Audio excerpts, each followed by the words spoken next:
Doctor BR Ambedkar గారి వర్ధంతి ఘన నివాళులర్పించిన కేసీఆర్.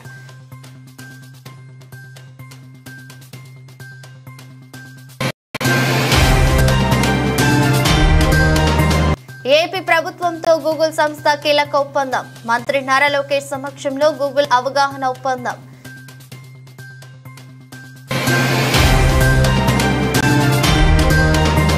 శిల్పారామంలో మహిళా శక్తి బజార్ ప్రారంభోత్సవం. పాల్గొన్న సీఎం రేవంత్ రెడ్డి కోటి మందిని కోటీశ్వరులను చేస్తా అని హామీ.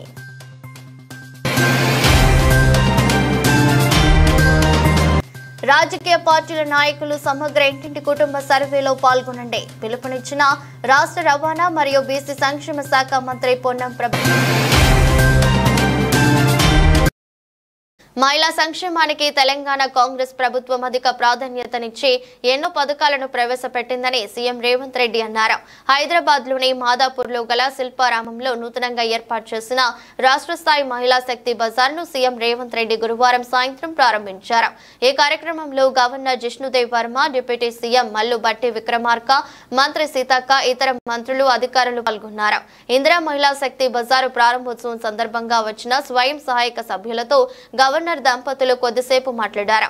ఈ సందర్భంగా మహిళా సంఘ సభ్యులు మాట్లాడుతూ ప్రభుత్వ ప్రోత్సాహంతో తమ వ్యాపారం జోరుగా సాగుతుందని, అలాగే నలుగురికి ఉపాధి కల్పించే స్థాయికి తాము చేరుకున్నట్లు వారు వివరించారు. అనంతరం సీఎం రేవంత్ రెడ్డి మాట్లాడుతూ డిసెంబర్ 9వ తేదీన రాష్ట్ర సచివాలయంలో తెలంగాణ తల్లి విగ్రహావిష్కరణ ఉంటుందని, దీనికి పెద్ద ఎత్తున మహిళలు హాజరు కావాలని ఆయన సూచించారు. రోజు రోజుకు గ్రామీణ ప్రాంతాల్లో మహిళలు ఆర్థికంగా అభివృద్ధి చెందాలని, అందుకు కావాల్సిన సదుపాయాలు ప్రభుత్వం బ్యాంకుల ద్వారా కల్పిస్తుందని తెలిపారు. తెలంగాణలో కాంగ్రెస్ ప్రభుత్వం ఏర్పడిన వెంటనే మహిళా సంక్షేమం కోసం ఎన్నో పథకాలను ప్రవేశపెట్టడం జరిగిందన్నారు. మహిళలకు ఫ్రీ బస్సు, గృహజ్యోతి పథకాలతో లబ్ధి చేకూర్చామన్నారు. 200 యూనిట్ల వరకు ఉచిత విద్యుత్, 500కే గ్యాస్ సిలిండర్ పథకాన్ని కూడా మహిళల కోసమే అమలు చేసినట్లు తెలిపారు. మహిళలను అన్ని రంగాలలో ముందుంచే విధంగా తమ ప్రభుత్వం ప్రత్యేక ప్రణాళిక సిద్ధం చేసుకుందని సీఎం అన్నారు.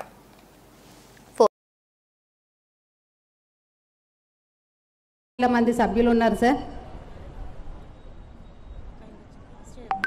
Thank you sir. ఎలాంటి ప్రెజర్ పడవకుండా లోను బీమా, ప్రమాదశాత్తు బీమా ఆ విధంగా మాకు ప్రభుత్వం గుర్తించి మా మహిళలకు ప్రోత్సహించి ప్రభుత్వం మమ్మల్ని ఈ విధంగా మమ్మల్ని ప్రోత్సహిస్తున్నందుకు ప్రభుత్వానికి ధన్యవాదాలు. This is unique initiative. నా నమస్కారం. ఈ మహిళా పండుగకు స్వాగతం, సుస్వాగతం. మహిళల్ని మహారాణులుగా చేయాలని, కోటీశ్వరులను చేయాలన్న ప్రభుత్వ సంకల్పంతో ఈరోజు సువర్ణాక్షరాలతో రాయదగింది. దాదాపు 500 కోట్ల విలువైన ఇంత ఖరీదైన షాపింగ్ కాంప్లెక్స్ ఇందిరా మహిళా శక్తి గ్రూపుల కోసం కేటాయించటం, మీరు తయారు చేసిన వస్తువులు ఇక్కడ మార్కెటింగ్ చేయటం మహిళా సాధికారతలో ఒక గొప్ప మైలురాయి. ఈ సందర్భంగా అందరికీ శుభాకాంక్షలు, అభినందనలు తెలియజేస్తూ, Sir, you heard the stories of ordinary women performing extraordinary achievements. So I thank you for giving us this opportunity. మన ఆర్థిక వ్యవస్థను బలోపేతం చేసుకోవడం కోసం మరి అశేషంగా మహిళా సంఘాల సభ్యులందరూ కృషి చేస్తున్న మీ అందరికీ కూడా హృదయపూర్వక శుభాకాంక్షలను తెలియజేస్తూ, మన యొక్క మరి ఈ కార్యక్రమానికి ముఖ్య అతిథిగా విచ్చేసినటువంటి పెద్దలు గౌరవనీయులు మన గవర్నర్ గారు, వారి సతీమణి గారు, మన ముఖ్యమంత్రి గారు రేవంత్ రెడ్డి గారు, మన డిప్యూటీ సీఎం గారు బట్టి విక్రమార్క గారు, అదేవిధంగా సిఎస్ గారు, మరి మన మంత్రివర్యులు పొన్నం ప్రభాకర్ గౌడ్ గారు, స్థానిక ఎమ్మెల్యేలు, అదేవిధంగా కమిషన్ గారు, అధికారులకు అందరికీ కూడా హృదయపూర్వక నమస్కారాలు, ధన్యవాదాలు. అంబేద్కర్ గారు ఒక మరి స్ఫూర్తిదాయకమైనటువంటి వర్డ్ చెప్పడం జరిగింది, మహిళా అభివృద్ధి సమాజ అభివృద్ధి. ఆ యొక్క స్ఫూర్తితోటి నేటి గవర్నమెంట్, ముఖ్యమంత్రి గారు మహిళల్ని ఆర్థికంగా బలోపేతం చేయాలి అంటే వాళ్ళను వ్యాపార రంగంలోకి కూడా తీసుకురావాలని వారు ప్రత్యేకంగా చొరవ తీసుకొని మరి వారు వచ్చిన తర్వాత ఈ గవర్నమెంట్ వచ్చిన తర్వాత అనేక వ్యాపారాలను కూడా మీకు ఇవ్వడం కోసం ముందుకు రావడం జరిగింది. Praise and pray to the Mahalakshmi. That is our culture and hour custom also. We thought the entire cabinet under the leadership of Sri Revanth Reddy Garu that we must empower the entire women folk of this state. They are part of our society. అమ్ముడుగా మీ బిడ్డగా మీ కష్టాలు తీర్చడం కోసమే ఈ ప్రభుత్వం ఉన్నది. మిమ్మల్ని దృష్టిలో పెట్టుకునే ప్రణాళిక చేస్తున్నాము. ఈ పక్కలనే హైటెక్ సిటీ, ఆ పక్కలన్నీ ఐటీ కంపెనీలు. ఈ ప్రాంతం అంటేనే కోటీశ్వర్ల యొక్క ప్రాంతం. శిల్పారామం పక్కన, హైటెక్ సిటీ పక్కన 3.5 ఎకరాలు 100 కోట్ల రూపాయల విలువైన భూమిని ఎవరి చేతుల్లో ఉంటే గుంజుకొని మా ఆడబిడ్డల చేతిలో పెట్టిన, ఎందుకంటే ఇది భద్రంగా ఉంటుందని. మీ నైపుణ్యాన్ని, మీలో ఉన్న ఒక శక్తిని ఇక్కడ ప్రదర్శించండి. ప్రపంచమంతా ఇక్కడికి వచ్చి చూడాలి. ఎవరి నగరానికి వచ్చినా, చార్మినార్ చూసినా, లేకపోతే గౌతమ బుద్ధుడిని చూసినా, ఐటీ పరిశ్రమలకు పోయినా, అంతర్జాతీయ ఎయిర్పోర్ట్ చూసినా, మీ మహిళా శక్తి శిల్పారామం దగ్గరకు వచ్చి ఇందిరా మహిళా శక్తి ఈ ఆవరణను చూడకపోతే అసంపూర్తి అన్నంత గొప్పగా మీరు దీన్ని నిర్వహించండి. ప్రభుత్వం మీకు అండగా నిలబడుతుంది. మీకు కావాల్సిన అన్ని వసతులను ఏర్పాటు చేసే బాధ్యత నేను తీసుకుంటా. ఇంకా చాలా కార్యక్రమాలు ఉన్నాయి. కొత్త సంవత్సరంలో పాత ఉమ్మడి 10 జిల్లాలు నేను తిరుగుతా. ప్రతి జిల్లాలో 1,00,000 మంది ఆడబిడ్డలతో, ప్రతి ఉమ్మడి జిల్లాలో 1,00,000 మంది ఆడబిడ్డలతో మనం సమావేశం పెట్టుకొని మన కార్యాచరణ తీసుకుందాం. అదేవిధంగా డిసెంబర్ 9 సచివాలయంలో తెలంగాణ తల్లి విగ్రహ ఆవిష్కరణ ఉన్నది. ఆ రోజు మహిళా సంఘాల సభ్యులందరినీ 1,00,000 మందిని అక్కడికి ఆహ్వానించడం జరుగుతుంది. చీఫ్ సెక్రటరీ గారికి, సీతక్క గారికి ఈ వేదిక మీద నుంచి ఆదేశాలు ఇస్తున్నా. విగ్రహ ఆవిష్కరణ మీ కరతాల తన్నుల మధ్యలోనే డిసెంబర్ 9 సాయంత్రం ప్రారంభించుకోవాలనుకుంటున్నాం. మేము అక్కడికి రావాల్సిందిగా ఆహ్వానిస్తూ మీ అందరి దగ్గర సెలవు తీసుకుంటాం.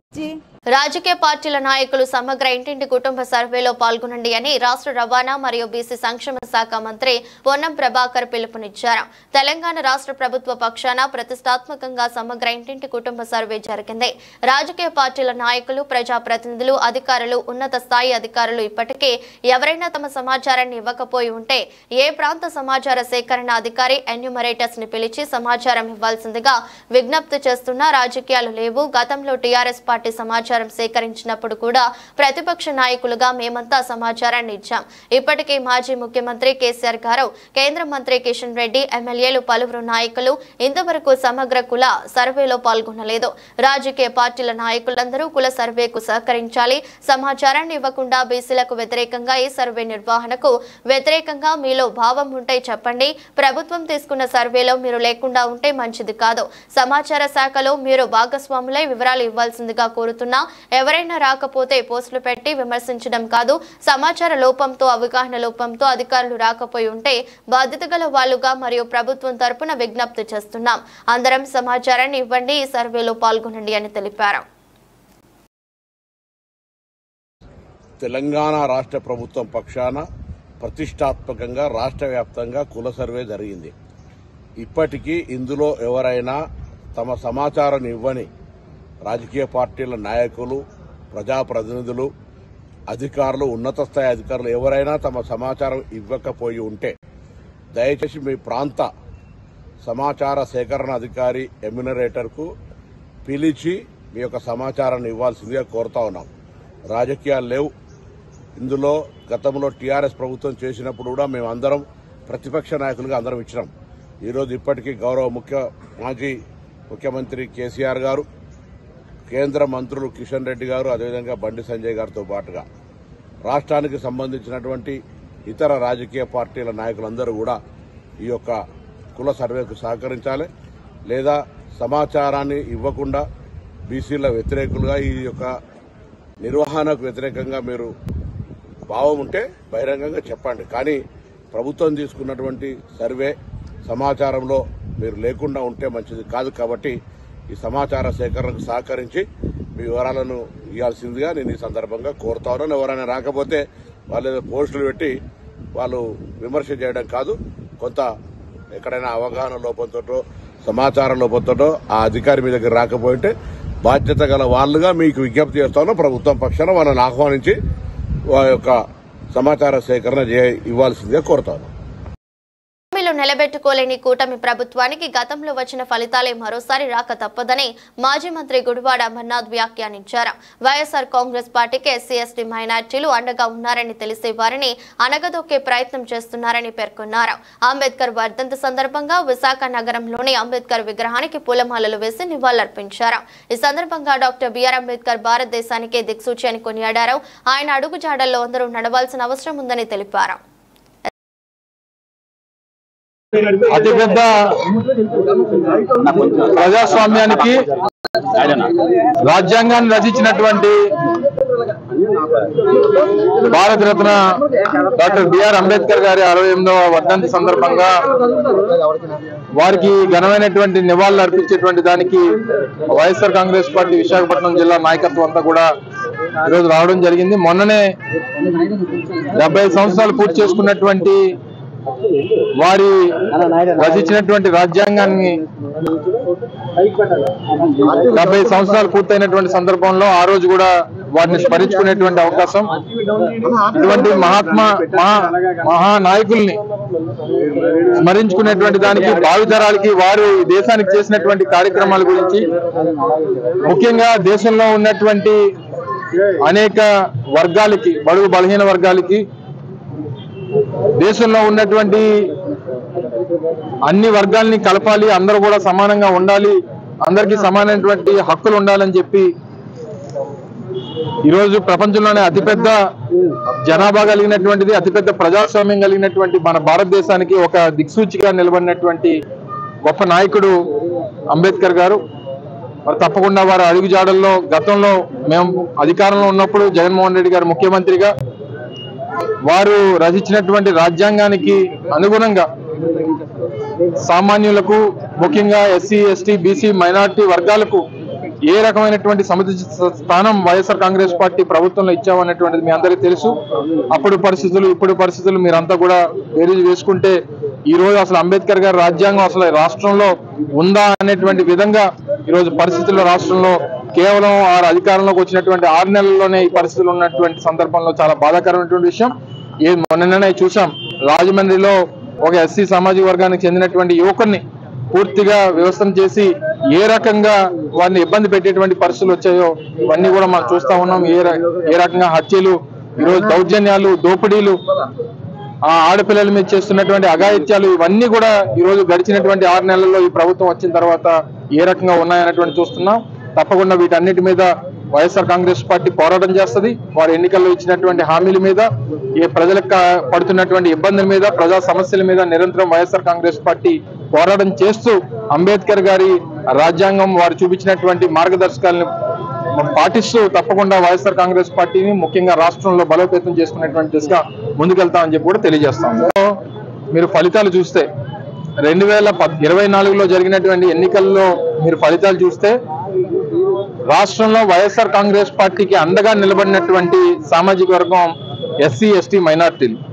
మిగిలినటువంటి అన్ని సామాజిక వర్గాలతో కంపేర్ చేస్తే బీసీలు కానీ, లేకపోతే రెడ్డిలు కానీ, కాపులు కానీ, మిగిలినటువంటి సామాజిక వర్గాలు కానీ వీటన్నిటితో కంపేర్ చేస్తే ఎస్సీ ఎస్టీ మైనార్టీ సామాజిక వర్గాలు ఏదైతే అణగారినటువంటి వర్గాలు ఈరోజు రాష్ట్రంలో ఉన్నాయో అవన్నీ కూడా వైఎస్ఆర్ కాంగ్రెస్ పార్టీకి అండగా నిలబడ్డాయి. అందుకని ఏ రకంగా వారి నాయకత్వాన్ని మనం ఇబ్బంది పెట్టాలి, వారిని ఏ రకంగా బెదిరిస్తే వారు ఇంట్లో కూర్చుంటారు, బయటకు రావడం మానేస్తారు అనుకునేటువంటి ఒక నీచమైనటువంటి ఆలోచనతో వారు ఈరోజు రాజకీయాలు చేస్తా ఉన్నారు. వారు ఎంతమందిని జైల్లో పెట్టినా, ఎంతమందిని హింసించాలని చెప్పి చూసినా, ఎంతమందిని అణగదొక్కాలని చెప్పి చూసినా వైఎస్ఆర్ కాంగ్రెస్ పార్టీకి ఈరోజు రాష్ట్రంలో బలమైనటువంటి వర్గంగా వైఎస్ఆర్ కాంగ్రెస్ పార్టీకి వెన్నుముకగా ఈరోజు ఎస్సీ ఎస్టీ మైనార్టీలు నిలబడ్డారు. తప్పకుండా వారికి అండగా వైఎస్ఆర్ కాంగ్రెస్ పార్టీ ఉంటది. కేవలం వారు మొన్న వైఎస్ఆర్ కాంగ్రెస్ పార్టీకి అండగా నిలబడ్డారనేటువంటి ఉద్దేశంతోనే ముఖ్యంగా వారి మీద ఈ రకమైనటువంటి ఇబ్బందులు పెడుతున్నారు అన్నటువంటిది ప్రజలందరూ కూడా ఈ సందర్భంగా తెలియజేస్తా ఉన్నారు. వారు ఎన్నికల ముందు చెప్పినటువంటి హామీలు, ఎన్నికల ముందు ఏ సెంటిమెంట్ అయితే వాడుకున్నారో, ఎన్నికల ముందు ఏ విషయాలైతే చెప్పి ఓట్లు అడుక్కున్నారో, ఏ రకంగా అధికారంలోకి వచ్చారో ఇవన్నీ చూసి సో తప్పకుండా వారు వచ్చినప్పుడల్లా ఈరోజు ఈ ప్రాంతంలో ప్రధానమైనటువంటి అంశంగా ఈరోజు స్టీల్ ప్లాంట్ ఉంది. స్టీల్ ప్లాంట్ మీద వారు ప్రకటన చేయాలని చెప్పి ఈరోజు వార్తలు కూడా చూసాం. ఈరోజు వారికి సంబంధించినటువంటి పత్రికల్లో గడిచినటువంటి 2 సంవత్సరాల్లో 7,700 కోట్ల రూపాయలు నష్టం వచ్చిందని చెప్పి స్టీల్ ప్లాంట్ కి ఒక ప్రధానమైనటువంటి ఆర్టికల్ వేశారు. వాళ్ళకి సంబంధించిన అంటే కావాలని చెప్పి స్టీల్ ప్లాంట్ ని నిర్వీర్యం చేయాలనేటువంటి ప్రయత్నం వారు చేస్తా ఉన్నారు. ఏది చేసినా వాళ్ళు ఎన్నికల్లో ఇచ్చినటువంటి హామీని నిలబెట్టుకోక తప్పదు. ప్రజలకి ఇచ్చినటువంటి మాట నిలబెట్టుకోకపోతే ఏ రకమైనటువంటి పరిస్థితులు గతంలో వచ్చాయో ఆ పరిస్థితులు మళ్ళీ వస్తాయి.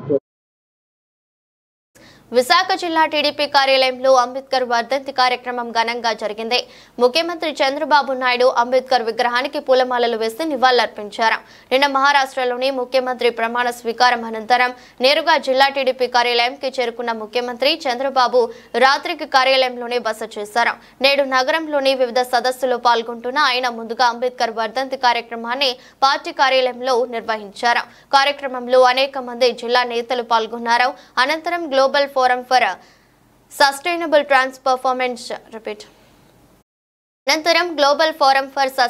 ట్రాన్స్ఫర్మేషన్ సదస్సు GFST సదస్సులో పాల్గొనున్న ముఖ్యమంత్రి Chandrababu national conclave on deep tech innovation సదస్సులో పాల్గొన్నారు. CM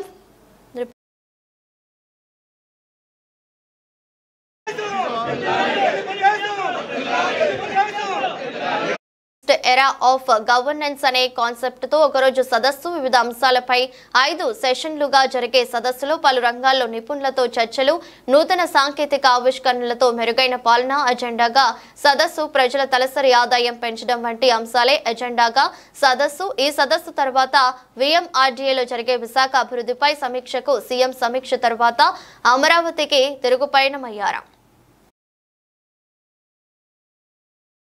Ambulance, we can use intra-hospital transport. So multiple modes of therapy. What is the cost optimization?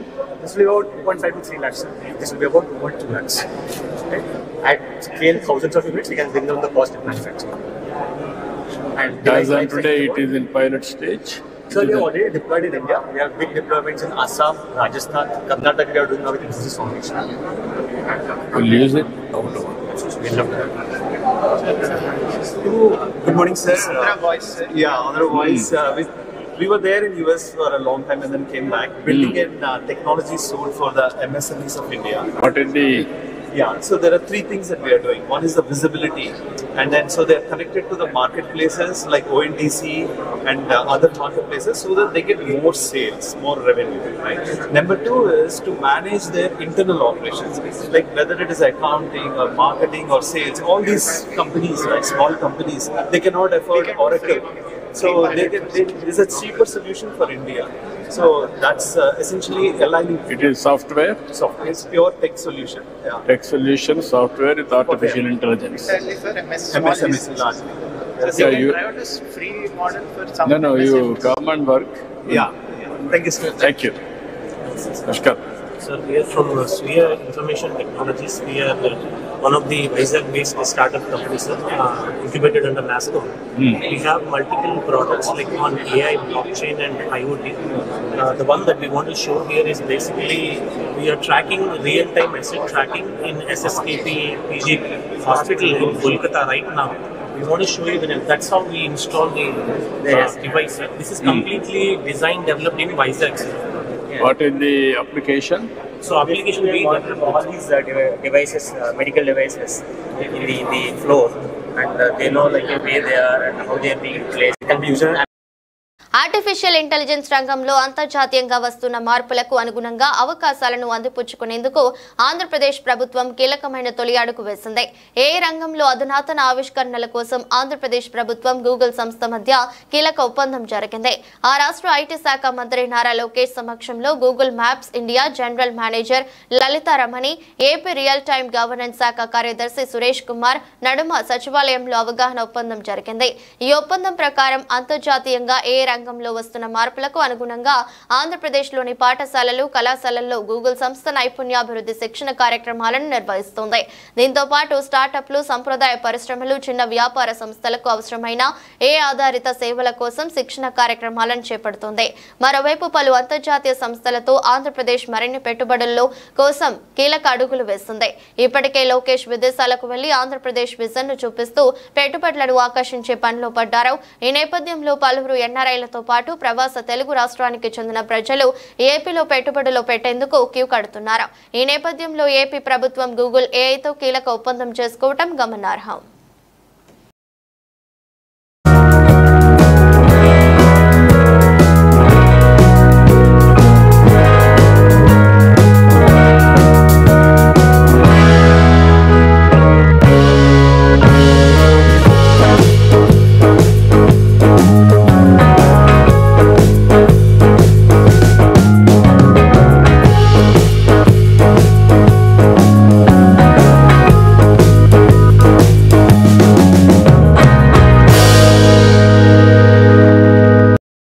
Association of state road transport undertaking ఆధ్వర్యంలో all India public bus transport athletic meet Visakhapatnam వేదికగా జరుగుతోంది. 2024 December 6వ తేదీ నుండి 8వ తేదీ వరకు police parade grounds Kailasagiri Visakhapatnam నందు ఈ అథ్లెటిక్ పోటీలు నిర్వహించబడుతున్నాయి.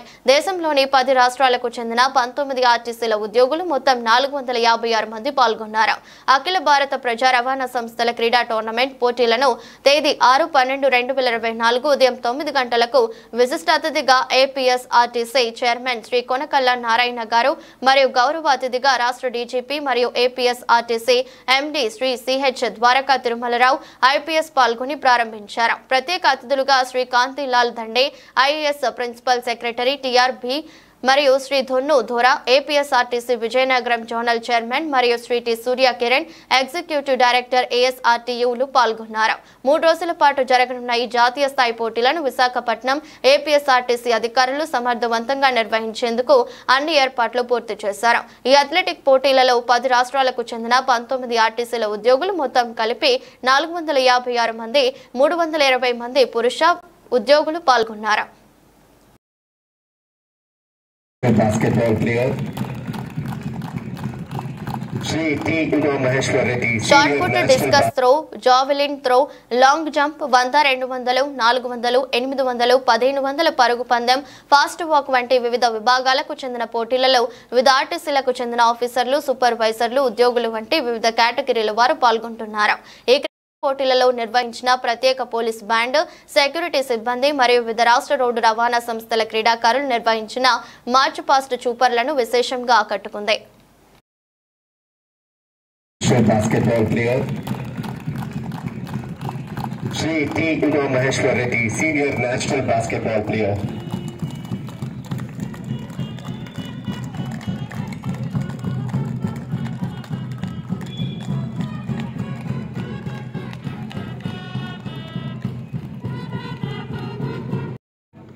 Torch bearers ready.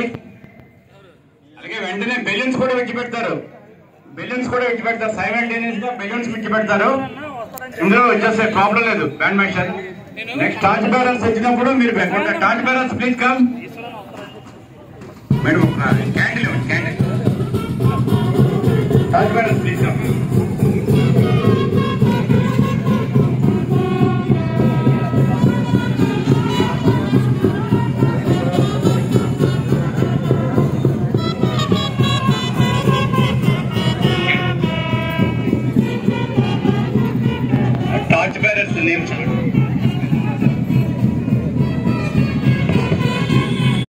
Hyderabad Gandhi Bhavan లో నిర్వహించిన ప్రజలతో మంత్రుల ముఖాముఖి కార్యక్రమంలో టీపీసీసీ అధ్యక్షులు మహేష్ కుమార్ గౌడ్ తో కలిసి మంత్రి జూపల్లి కృష్ణారావు పాల్గొన్నారు. ప్రజలు, కాంగ్రెస్ కార్యకర్తలు పెద్ద ఎత్తున కార్యక్రమానికి హాజరై మంత్రి జూపల్లికి పలు సమస్యలపై దరఖాస్తులు, ఫిర్యాదులు అందజేశారు. ఇందిరమ్మ ఇళ్లు, రేషన్ కార్డులు, పింఛన్లు, రెవెన్యూ తదితర సమస్యలపై ప్రజలు దరఖాస్తులు అందజేశారు. దరఖాస్తులకు స్వీకరించినప్పుడు మంత్రి జూపల్లి ప్రజలను వివరాలు అడిగి తెలుసుకున్నారు. హైదరాబాద్ కలెక్టర్ అనుదీప్ దూరిశెట్టితో పాటుగా ఇతర సంబంధిత అధికారులకు ఫోన్ చేసి వాటిని పరిష్కరించాలని మంత్రి ఆదేశాలు జారీ చేశారు. మొత్తం 103 దరఖాస్తులను మంత్రి ప్రజల నుంచి స్వీకరించారు. ఇచ్చిన హామీలన్నింటినీ నెరవేరుస్తున్నామని, మా ప్రభుత్వానికి విమర్శించే నైతిక హక్కు బీఆర్ఎస్ నేతలకు లేదన్నారు. బీఆర్ఎస్ పార్టీ పని అయిపోయిందని, వారు ఎంత గీపెట్టినా ప్రజలు పట్టించుకునే పరిస్థితి లేదని వెల్లడించారు.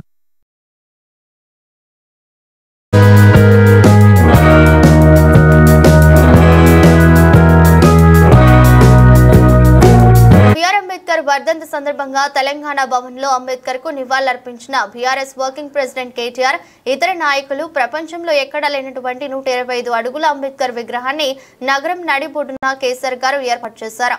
మా మీద అక్కసుతో బాబాసాహెబ్ అంబేద్కర్ వర్ధంతి నాడు కనీసం గేట్లు కూడా తెరవకుండా ఆ మహానీయుడిని నిర్బంధించి అవమానిస్తుంది కాంగ్రెస్ ప్రభుత్వం అని మండిపడ్డారు.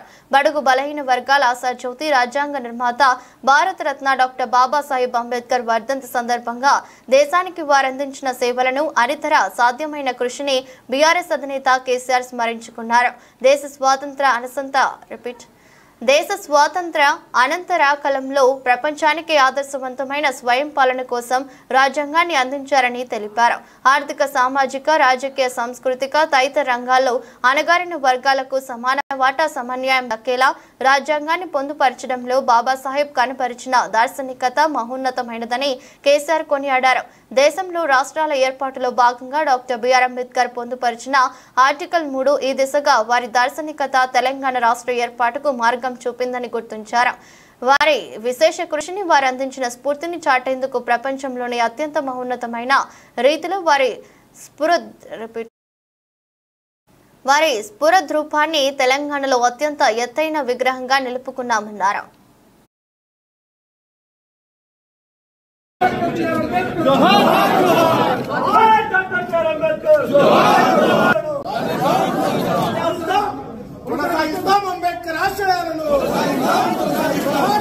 ప్రపంచంలో ఎక్కడా లేని విధంగా 125 అడుగుల నిడివితో బ్రహ్మాండంగా కేసీఆర్ గారు హైదరాబాద్ నడిబొడ్డున హైదరాబాద్లో ఉన్న తెలంగాణ సచివాలయానికి వారి పేరు పెట్టడమే కాదు, తెలంగాణ సచివాలయానికి డాక్టర్ బాబాసాహెబ్ గారి పేరు పెట్టి గౌరవించడమే కాకుండా ఆయన స్ఫూర్తితో నిరంతరం అక్కడ కూర్చునే పాలకులు పరిపాలించాలని ఎల్లవేళలా ఆయన మనకు దిశానిర్దేశం చేసే విధంగా అక్కడికి కొన్ని కేవలం కూతవేటు దూరంలోనే అంబేద్కర్ గారి విగ్రహాన్ని అద్భుతంగా ఏర్పాటు చేశారు.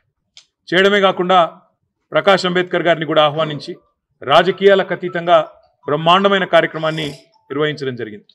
ఈరోజు ఈ ప్రభుత్వాన్ని నేను అడుగుతా ఉన్నాను, ఇవాళ మీరు నిర్బంధిస్తున్నది, అణిచివేస్తున్నది మమ్మల్ని కాదు, భారత రాష్ట్ర సమితి నాయకులను కాదు, మిమ్మల్ని ప్రశ్నిస్తున్న వాళ్ళని కాదు, మీరు నిర్బంధిస్తున్నది ఆ 125 ఫీట్ల ఎత్తున ఈరోజు మొత్తం హైదరాబాద్ను, మొత్తం భారతదేశానికి స్ఫూర్తినిచ్చే విధంగా అక్కడ నిలుచొని ఉన్న మహానుభావుడు అంబేద్కర్ గారిని మీరు నిర్బంధిస్తూ ఉన్నారు. మీకు కోపం ఉంటే మా మీద ఉండవచ్చు, కేసీఆర్ గారి మీద ఉండవచ్చు, భారత రాష్ట్ర సమితి మీద ఉండొచ్చు, మా మీద అక్కసు ఉండొచ్చు. కానీ ఆ అక్కసును ఒక మహానుభావుడు ఏప్రిల్ 14 వారి జయంతి, డిసెంబర్ 6 అంబేద్కర్ గారి వర్ధంతి, మధ్యలో రాజ్యాంగ దినోత్సవం కూడా ఉన్నది. ఈ 3 సందర్భాల్లో కూడా బ్రహ్మాండంగా అక్కడ కార్యక్రమాలు చేయవచ్చు. డాక్టర్ బాబాసాహెబ్ అంబేద్కర్ దగ్గర విగ్రహం దగ్గర ఒక అద్భుతమైన మ్యూజియం కూడా ఏర్పాటు చేసినాం. దాన్ని ఈ రోజు వరకు మీరు పట్టించుకోరు. కనీసం తాళాలు కూడా తెరవకుండా గేట్లకు తాళాలు వేసి పెట్టి అపరిశుభ్రంగా ఈరోజు ఆ మహనీయుణ్ణి అవమానించే విధంగా వారిని కూడా నిర్బంధించి పెట్టింది కాంగ్రెస్ పార్టీ అని చెప్పడంలో ఎలాంటి రెండో ఆలోచన కానీ రెండో అభిప్రాయం కానీ మాకు లేనే లేదు.